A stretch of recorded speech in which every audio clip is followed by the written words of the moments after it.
Okay, so to make the sauce to keep your chicken nice and moist, we're going to add 100 ml of water to a bowl.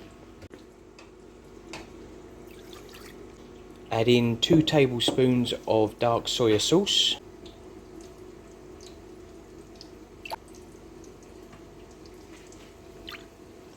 A little pinch of sugar, the soy sauce, and then we're going to add in 100 ml of corn flour.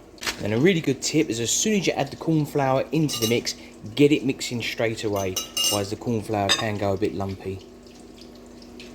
Get it mixing straight away. And now you want to put an egg white in to the mixture. You can put the whole egg in if you want, or you can just put the egg white in.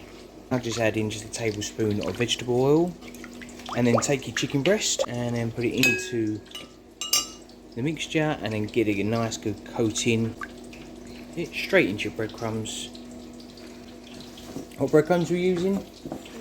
We are using panko breadcrumbs, and then that's ready for lightly frying in the pan.